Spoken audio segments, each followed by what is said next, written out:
fantastic episode of Adventures in DevOps. I'm Nell Shamrell Harrington here as always, or almost always, as one of your hosts. And I have a very special guest with me this week, which I'm very excited about. I have Mr. David McAllister. How are you doing today, David? I'm doing fine, Nell. It's great to see you here in person. I'm looking forward to our discussion today. Back when functional programming was making its resurgence, I found it really interesting that a lot of people were moving over there, and it almost felt like it was on hype, and I didn't really understand the power of functional programming until I learned Elixir. Elixir is a functional programming language. It's built on the Erlang virtual machine, and it really does some interesting things and makes you build apps in a different way. But what's really fascinating about it is the speed of the applications, the ability to distribute work easily, and just how it manages the functional programming and all of the nice things about it so that you don't have to worry about side effects and a lot of the other things that come out of functional programming. Plus, pattern matching in Elixir is a killer feature. If you're looking for a new language that you want to learn that is going to make a difference for you and give you the opportunity to challenge some of your thinking and find a new way of doing it, Elixir is a great way to go. And we have a podcast now on Elixir called Elixir Mix, and you can find that at elixirmix.com. Awesome. So tell us a little bit about your background. I know you've got a longer background than many people do. I'm not saying you're old, but in the open source world. So tell me a little more about it. Sure. So I've spent a lot of time doing various things in here, but I started with open source literally in 1994 with Linux 0.9.3, and then took it through, introduced it into Silicon Graphics, one of the premier companies in the 90s. And from then, I've been heavily involved in open source in general. I thrive on the concepts of emerging technologies and being able to innovate things. And open source does that without any hesitation, massive functionalities. But it gets you into really interesting things like talking to people and understanding what people are doing, not just what the code is doing inside of here. I won a Golden Penguin in 2002. I'm very proud of that. It was the return of the Geek Squad to beat out the Nerd Squad. In technology trivia. My category, which I was not expecting it to be, turned out to be chemistry, where they would throw up a chemical equation and say food or poison. So it was rather interesting that there was one that's C6H5OH, which everybody immediately goes, oh my God, what is this? Well, technically it's a poison, but it's actually not. Most people enjoy one or two of those after work every single day. So that's your drinking alcohol straight up. Ah, gotcha. Yeah. Right. So so I was also named as one of the pioneers of open source about 3 years ago at this point in time, and I'm very proud of that. And I will continue to live, breathe, and die open source geek, standards wonk, and as you can tell, I'll talk for any reason at all. Well, that's fantastic, and thank you as one of the people who's benefited from from your vast work in open source. I want to personally thank you for that. And I bet a bunch of our listeners will as well. Thanks. I appreciate that. All right. Well, today our topic is multi-dimensional monitoring in red. And I saw this topic and I thought, oh yeah, there was that guy who spoke about it at DevOps Talk Sydney when I was there. And then I realized that was you. So quick plug, if you're in the Asia Pacific area, Asia Pacific, Australia, definitely check out the DevOps Talks. They're fantastic. But why don't you give us a little bit of an introduction into RED? So that's great. Thanks again for letting me talk about something near and dear to my heart right now. And RED is a subset of what was called the Google Golden Signals, which was out of their SRE related book.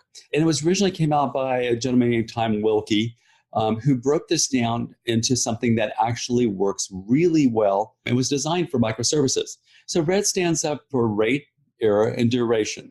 You can think of it as rate as the number and size of the transactions that are going on between your services. Error is pretty self-obvious. Something's not working, something's working incorrectly, or something just doesn't feel right. And duration, which is how long are things taking in between each of these things. So it was a subset of the golden signals. It sort of dropped out what's called saturation, because honestly, in an elastic environment, which most microservices live in, saturation is not the same area of concern that things like how fast they are, how well they're communicating, and are we getting the right results means to all these different places.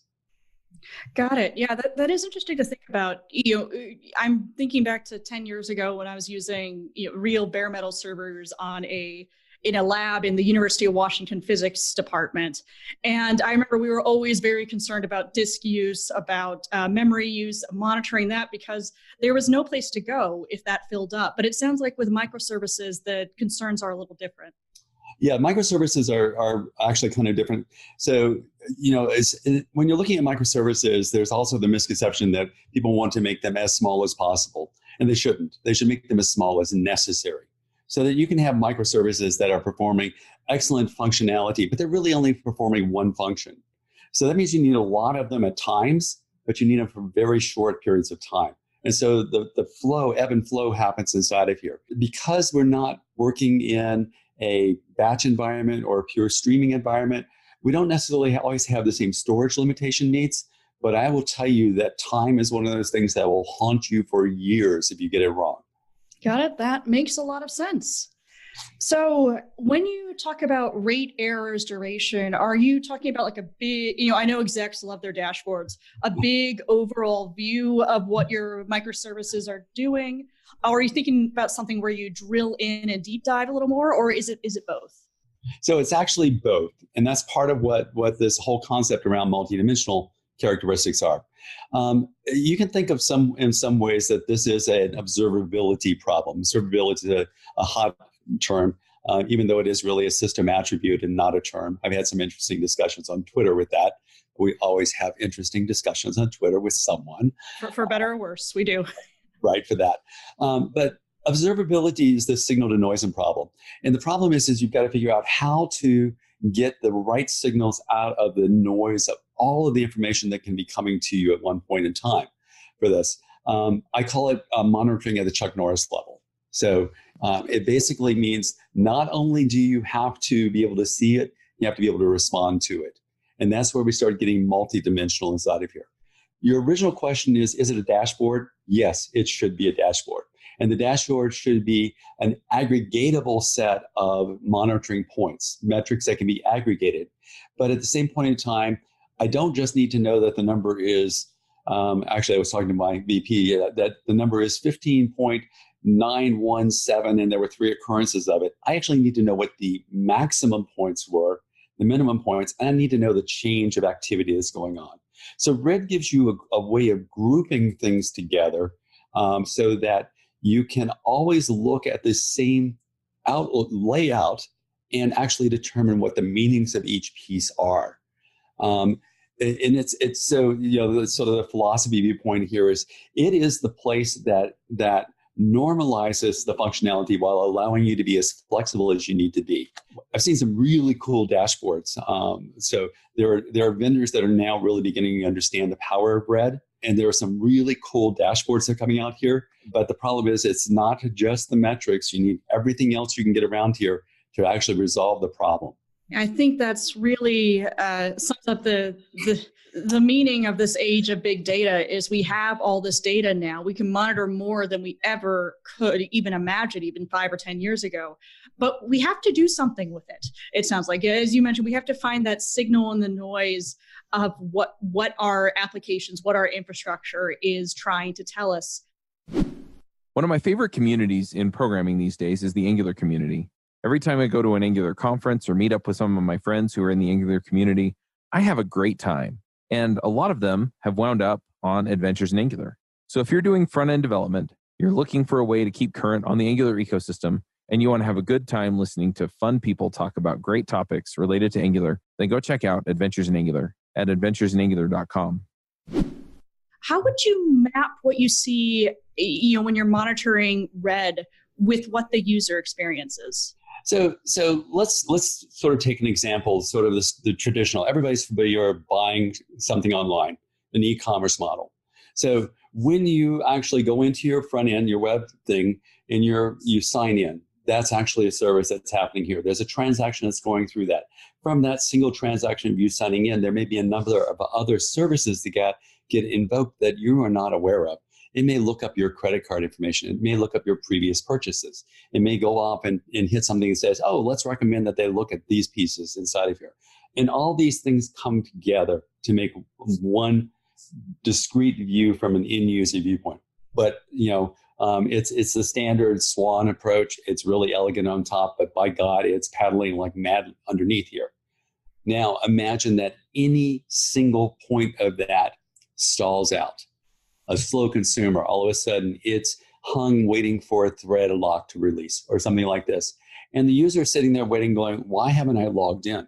Okay, they're not going to be happy. There's actually was a Google survey done, I think 2 years ago, that came back and said that literally, if you have to wait 5 seconds for your website to respond in an e-commerce environment, more than 100% will bail out.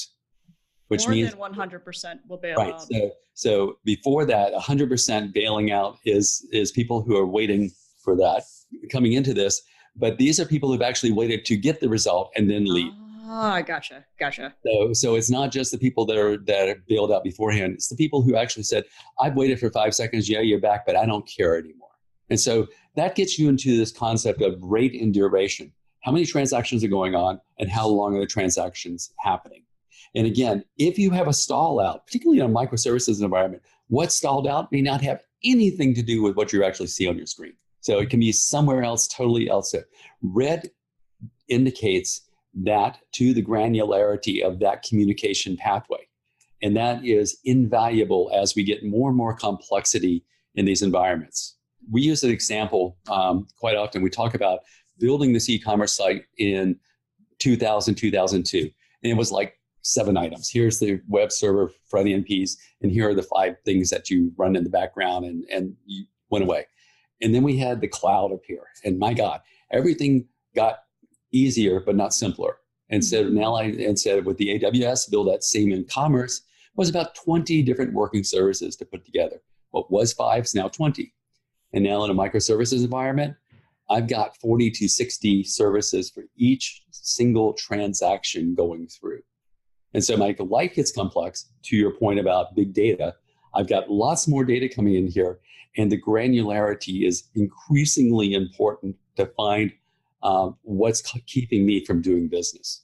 That makes a lot of sense. I mean, I'm trying to imagine someone like Amazon, and I know this, I don't think it's happened in a long time, but it has happened. If all transactions have stopped on Amazon.com or any e-commerce site, something's really, really wrong. Right. And in fact, if you remember, what do they call this? They do the big sort of Black Friday type sale in July every year. Right. And 2018, in the first 45 minutes, basically Amazon stopped sending servicing requests. And it was a case where they'd put a new piece of software in place for one single service, and that service failed to scale elastically. So as the demand went up, that single service choked itself to death.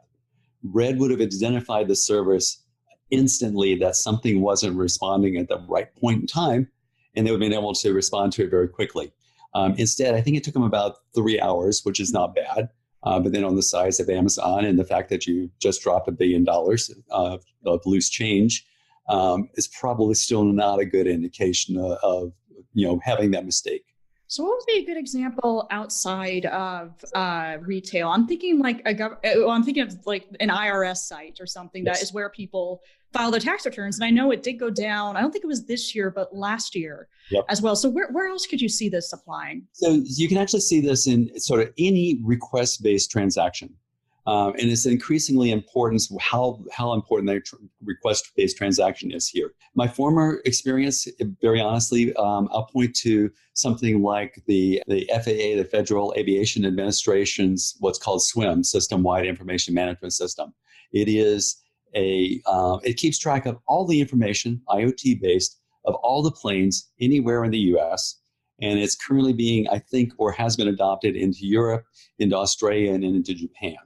So you can literally go and find out everything that's going on here. Now, if something happens inside of there, you need to be able to respond to this and say, okay, did something happen to the plane? Or did something happen to the service? Or did something happen to the communications? And it's not the same impact, but I understand that air traffic controllers get really nervous when they lose planes. I can imagine so. And I will get nervous if they lose my plane in particular. Right. I remember this was a few years ago, there was a passenger airliner that was shot down over the Ukraine. And I was looking at some site that was showing the positions of all airplanes the day before that and then the day after that. And no one was flying over Ukraine. And in that case, you could very easily correlate. No one wants to be in a flight path where a jetliner was just shut down, but it shows you how the real world impacts metrics and vice versa. Right. Yeah. And, the thing is that metrics are simple for us to understand. So humans are actually really good at pattern matching and believe we're really good at extrapolation. Quote, degree in statistics. I know how to lie for a living. And one of the things that we're always taught is that extrapolation is not worth much. Interpolation, there's some validity into it, but extrapolation, you don't know what's going to happen, really. But humans think they are. And so metrics give us this way of looking and saying, oh, the pattern looks odd or the pattern looks okay. And that's really important in this red environment because I'm only actually watching three things. And the magic number of 3 here, the red functionality, magic number 3 is humans are really good at watching 3 things, but not 4. That is true. Oh, I see. So looking at this and going, I can scan across and go, oh, these 3 things look okay. If I had the 4th one in it, I can look at them and go, oh, all 4 of them look okay, but I can't put them together and say the 3 together look okay as well. And since again, red's characteristics, each one of them can impact what's happening in somebody else. So, again, using the example, I've got lots of little transactions going back and forth inside of here, and I run out of bandwidth. All of a sudden, my transactions have slowed down. My rate actually may not really show anything out of the ordinary. My duration will, because my time has just gone up. But it's not a duration problem. It's a rate problem. Or I have a slow consumer. Somebody's just not processing data really fast. We had one of those this morning. Sigh, heavy sigh. Indeed. And Ops life. Yeah, it's one of those cases of going, okay, so why is the queue filling up? Why is the rate of things filling up, but at the same point in time, my duration has vanished and it's an error, but it never got reported as an error because everything was working fine. It was producing the right results. Just wasn't producing the right results at the time that needed to happen. And so each aspect of red can show up someplace else. And again, you can look across all 3 things and go, oh, look, my things have slowed down and my bandwidth has suddenly increased massively. Okay, that's an indication probably that something is not wrong in terms of duration, but I'm out of bandwidth or I'm out of the rate tunnel, if you will. The piping is not working correctly here. Oh, look, all of a sudden my rate is decreasing rapidly inside of this thing, and I'm not seeing transactions. I probably have an error someplace. Something isn't working. And in the observability world, the things you know never hurt you. It's the things you don't know that will always burn you. So the phrase unknown unknowns becomes really important in this space here. One of the nice features is that by pulling all this data together is I can aggregate those metrics even if I didn't think about them in the first pass. I can actually go and reconstruct the metrics and watch them from then on without having to go back in and dealing with all the little things that say, okay, start over. I can pull it because I've got all the data inside here. And so that makes it really easy for you to grow your environments without having to perfectly plan your environment when you start. I like that. And that, by the way, to me, that is one of the strongest recommendations I can say about Red is the fact that you can start simple and grow to what you need it to grow to. Awesome. One ambition I had early on in my career was actually to build iOS apps. And so, of course, my solution was to start a podcast talking about how to build iOS apps. And so we asked around, we got some ideas, and eventually Josh Susser from the Ruby Rogues podcast put up the idea of the iPhreaks show, and that's what we called it. You can find it at iPhreakshow.com, and every week we're talking about iOS development and Swift and Objective-C and libraries and reactive programming and all of the things that go into making good iOS apps. I don't run the show anymore, but we've got Andrew Madsen, who puts together the curriculum for Lambda School. We've got James Zuber, who's been doing iOS development as a freelancer for a long time. We've got Mike Holt, who's a good friend of mine, who's worked in Xamarin and in Swift and currently does a bunch of interesting work on that. And we've got other people that we're bringing in all the time to make that show better. So if you're trying to keep up on all of the advancements that Apple makes, all of the announcements from WWDC, and you want to hear from people who are doing this day in and day out and talking about it and teaching people about it and doing the work with it, then you definitely need to check out iPhreaks. You can find it at iPhreaksShow.com. That's IPHREAKS show.com. Well, one of the things we talk about a lot in the DevOps world is the intersection of technology and humanity. How do you see the approach of how an operations team or, dare I say, a DevOps team or such, how do you see how they operate changing? So, we've always had this problem. Actually, that's not fair. We haven't always had this problem. But we have this problem that we still, even though we understand DevOps, it's been around for a while, it's a fairly well understood philosophy of approach. There's still this sort of distinct side that says, I'm the ops side, I'm the dev side. Mm-hmm. And there are not a lot of perfect matches in between that says, oh, I'm really DevOps. I've known a couple where it was also the other extreme where the guy wrote the code, delivered the code. It's one of the largest sporting information sites in the world here. And, nobody else could actually write the code and deliver the code. So he was the single DevOps person. That's dangerous. Right. That's also really bad from this viewpoint. But what happens here is that all of a sudden we're taking information that's important to both sides and putting them on one platform. Sort of the counter or the other piece of a red environment is something called USE, U-S-E, utilization, saturation, and errors. And it's amazing how errors shows up in every single one of these versions, probably because when things break, things are bad. But use is really important when you're looking at the infrastructure, even if it's IaaS on a cloud. You want to know what the machines are doing here. Mm-hmm. Okay. And then sort of the golden signals model by itself was, is the application running fine with the machine? Okay, that's the two things. And Red started breaking down that barrier a little bit and says, okay, it's the application and how it works with the environment. Mm-hmm.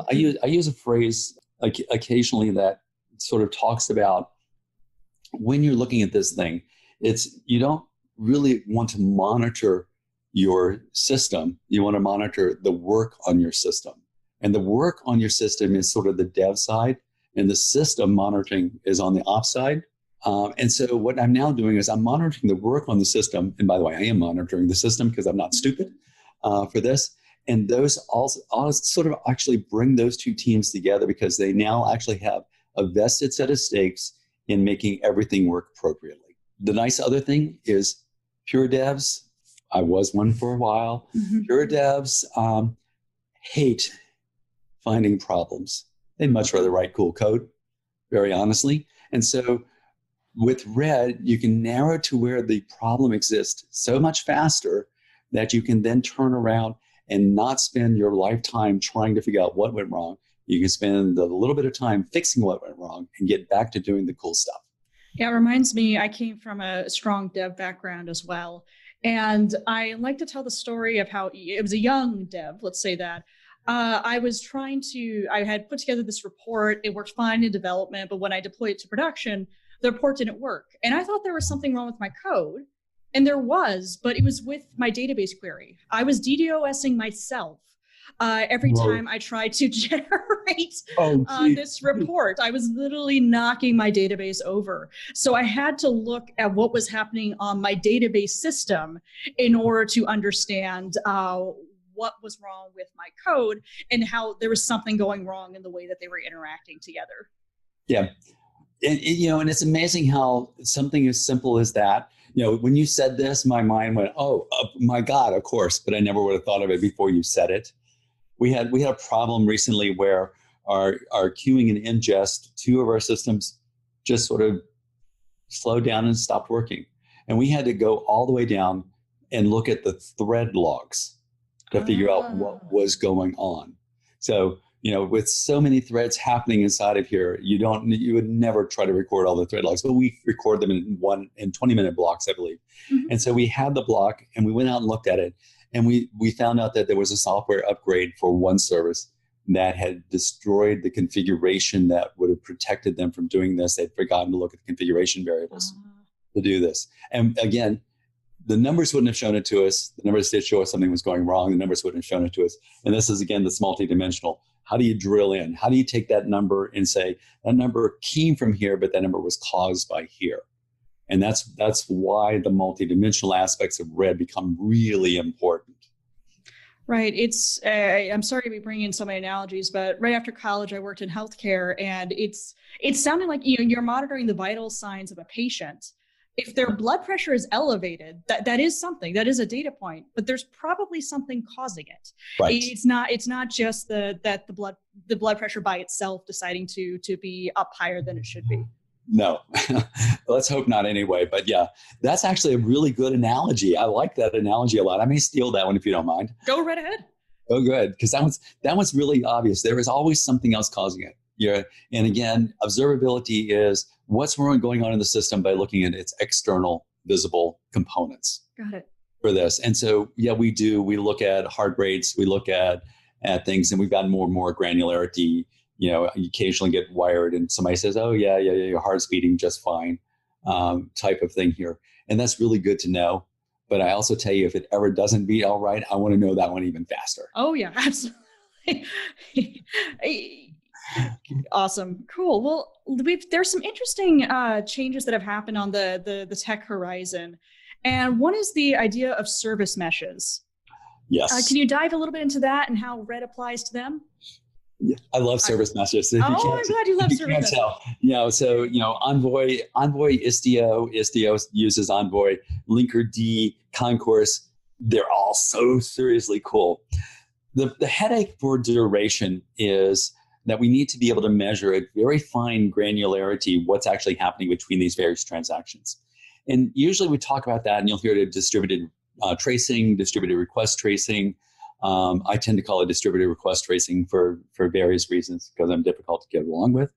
But inside of a microservice, the time the microservice takes, if it's written correctly, probably isn't as important as the communication pathway between services. And so how long things take.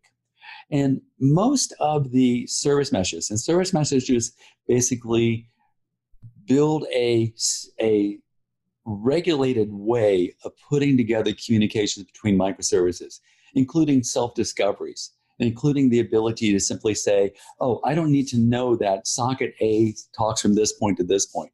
It's just a much cleverer way of looking at middleware messaging, but it's basically for these data pathway transactions. And all the really good ones are already wired for distributed tracing. Mm-hmm. So I don't have to actually go build the distributed tracing into all my application space. I'm sure that people have done distributed tracing instrumentation of big applications in matters of hours. But in general, what I hear is it takes about a year for somebody to really actually instrument for a distributed tracing request. Gotcha. Right now, we're kind of in the middle of, is it open tracing, open census, or the new open telemetry, or is it some proprietary functionality, or do I have to replace a library, which is the other choice that you've got, and just look at the library pieces. Service meshes in a microservices environment gives you duration that you don't have to instrument. That sounds wonderful. And that is the coolest thing that I have run into in the last year. I am so psyched. I love Istio. It is just such a cool, sensible product, and it's well designed and well written. So, advice to anybody, if you're in microservices, go look at Istio. Fantastic. And what do you think about something like a Kubernetes operator, which extends the Kubernetes APIs so that for specific applications? Right. So the nice thing about Kubernetes operators, and this is something that that our lead here is actually believes is one of the biggest changes that we're going to see in the next year, is Kubernetes operators are going to bring in more and more third-party characteristics into the world of Kubernetes without everyone having to be Kubernetes experts. So Kubernetes on the small scale is actually not hard to work with. Kubernetes on a large scale, we have a company that we've worked with where their Kubernetes clusters were each 1,000 machines, and they had 50 of them. Whoa. It is the biggest single Kubernetes environment I have ever seen in my life. And I will tell you that every time anyone threw anything at trying to monitor this thing, that fell over dead. Yeah, so, that sounds like a beast. It was. And it's two things. It's doing a lot of work, I will admit, but it probably grew organically rather than being grown sensibly inside of here. So it's a two-factor approach. But Kubernetes operators means that, I want to bring in Oracle, fine, just bring in Oracle. I want to bring in blah, just bring in blah. And operators are going to change the nature of how the world moves from existing applications into the Kubernetes microservices environments. Companion to that, by the way, is going to be the function as a service serverless environments, because they're going to bring in the ability to, in a sense, do microservices for batch operations. And so that's going to change the nature of this entire game as well. Right. I think a lot about that with the popularity of serverless. And I think it is beyond the buzzword status now. It is a real thing.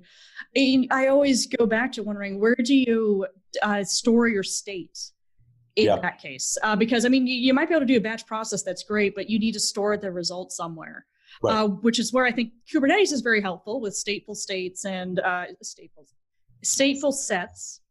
States are stateful too, but stateful sets. And it's interesting how it does seem like Kubernetes really is kind of the center point for all of these different types of technology coming together. And I'm sure there's other things besides Kubernetes as well, but it's the one that I know of. It's really fascinating how big of an effect it's had on the entire technology ecosystem. Yeah, especially since, Kubernetes 1.0 and the CNCF were put together in July of 2015. So literally in slightly over 4 years, it's like, if you're not talking about Kubernetes, your buggy whips day and your machines must be running on steam power. So it has really changed that marketplace. The headache, by the way, though, is if you go look at the Kubernetes ecosystem, it's so big that nobody can actually absorb what it's doing anymore. It's true. There's not a prescription yet. Right. And so the Kubernetes piece is stable and is probably if you're not thinking about it, something's wrong with you. And all these other pieces are evolving inside of here. The thing is, can they evolve fast enough to keep up the growth aspect that we're going to have inside of here? Again, I believe that service mesh Istio needs to get there as soon as possible. Things like Helm, where we actually have the recipes for installations, become really important. I think Kubernetes operators needs to graduate as soon as it possibly can. And honestly, I want to have, just because it's the nature of my game, I want open metrics to make a splash and actually stabilize how we approach getting metrics from one place to another. Mm-hmm. Yeah, it's getting information to the people who need it and displayed in the way they need it is I think that's been crucial since the dawn of web operations, but I think since the dawn of human beings working together. I believe we have. Yeah. Well, thank you. I'll also have one other thing here is that last year Prometheus shocked me by how fast the adoption for Prometheus existed. And I think it's the metric standardization aspect that's really doing it. I agree with you on that. Well, thank you so much. This has been an absolutely fascinating conversation. I forgot to ask at the beginning, do you go by Dave or David?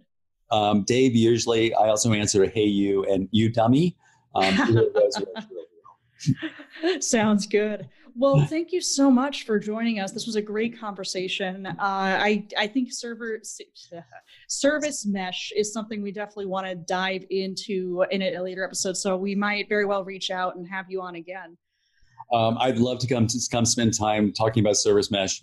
I will also tell you that The guy who runs my engineering team, actually, before he came here, he ran a company and his entire product was built on service mesh. Wow. And so it might be a good combination to get a deep understanding of how it actually works in the real world. So kind of cool stuff. Thanks for your time today as well. I really appreciate this. And if you can't tell, I'm kind of excited about this space. Awesome. Cool. Well, let's go ahead and move on to picks as we close out.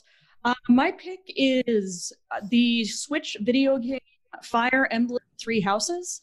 That is what I played for most of my flight to and from Australia and also to and from Buffalo recently. It's extremely engrossing. It's a great way to kill a flight, but the story is wonderful, and the story is what brings me back to it. So if you have a Nintendo Switch, if you like gaming, highly recommend checking that one out. What's something that's made your life better recently, David? So I have to admit, I'm a huge soccer fan, and for me, it's literally I just recently got my Fulham Football Club in England. Got my membership card so that my next trip to England, I can go actually watch a game and sit in the oldest existing stands in England, known as the Cottage, and watch my team play. And I'm just so excited because I've got this little weird card in the mail here that I've been showing everybody, and most of the people in my office go, yeah, so what? For that. You're a card-carrying football fan. That's fantastic. I'm a card-carrying football fan. Yes, I am. Awesome. So again, this has been great. I loved it. Awesome. Thanks again, David. And everyone, thank you for listening. We will be back next week with another episode. And until then, take care, everyone. Bandwidth for this segment is provided by CacheFly, the world's fastest CDN. Deliver your content fast with CacheFly. Visit CACHEFLY.com to learn more.